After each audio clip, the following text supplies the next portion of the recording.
আল্লাহ পাক প্রথমে ছেলেদেরকে বললেন, শোনো, সূরা নূর 33 নম্বর আয়াত। আল্লাহ পাক ছেলেদেরকে বললেন, তোমরা তোমাদের চোখ নিচু রাখো, এটা আমাদের দায়িত্ব। প্রত্যেকটা ছেলের দায়িত্ব বেগানা মেয়েকে দেখলে চোখটা কি করবে? নিচু করবে। তাহলে আপনি সিডিউসড হবেন, এক কথা।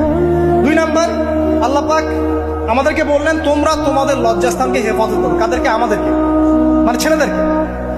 প্রথমে আল্লাহ পাক ছেলেদেরকে বললেন, চোখ নিচু করে রাখো, লজ্জাস্থানে হেফাজত। ঠিক আছে? সূরা বানী ইসরাঈল আল্লাহ পাক বললেন, জিনার ধারের কাছেও যেও, ধারের কাছেও যেও।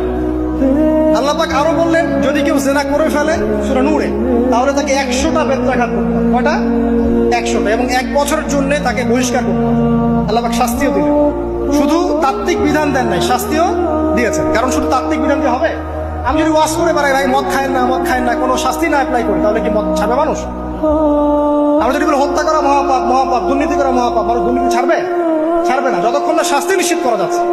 আল্লাহ পাক তাত্ত্বিক কথা শুধু বললেন না, শাস্তিও নিশ্চিত করলেন।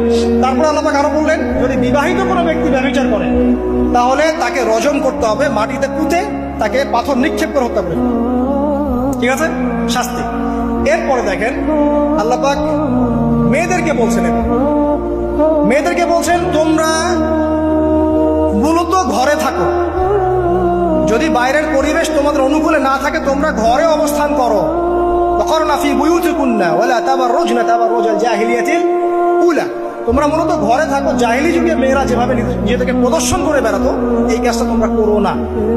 যদি করো তাহলে সমাজে বেহায়াপনা, ফাহিশা বেড়ে যাবে, তোমরা নিজেরাই ক্ষতিগ্রস্ত হবে, যেটা ওরা হচ্ছে এখন।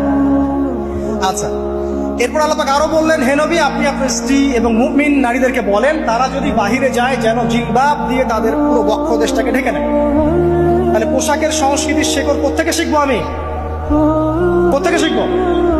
আল্লাহ পাক কর্তৃক নাজিলকৃত সর্বশেষ ঐশী গ্রন্থ থেকে শিখবো নাকি? যে বইয়ের মধ্যে কোনো ভুল নাই সেটাই তো আমার শেখার মাধ্যম হবে নাকি? নাকি যে দর্শনে 1000টা ভুল সেটা শিখবো আমি?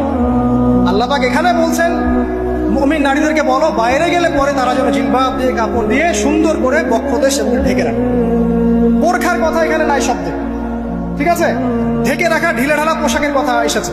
আচ্ছা, আসেন, আল্লাহ পাক আরো বললেন যে তোমরা অমুক অমুক অমুক অমুক, যেমন আপনার বাবা, আপনার ভাই, আপনার এই যে সন্তান, এই যে মাহারাম যারা আছে, এদের সামনে ছাড়া অন্যদের সামনে যখনই যাবে, তোমরা কিন্তু হিজাব অবলম্বন। আল্লাহ পাক হিজাবের বিধান দিলেন, চক্ষু নিচু করতে বললেন, লজ্জাস্থানের হেফাজত করতে বললেন, এবং যদি এর পরেও কেউ ভুল করে ফেলে, তাহলে আল্লাহ পাক শাস্তির কথা বললেন। আল্লাহ পাকের সিস্টেমটা সুন্দর হলো না? এই সিস্টেমটা নবী সাল্লাল্লাহু আলাইহি ওয়াসাল্লাম অ্যাপ্লাই করলেন, সমাজ থেকে সমস্ত জেনা ব্যভিচারের ভিত্তি উঠে চলে গেল। সুবহানাল্লাহ বলবেন না?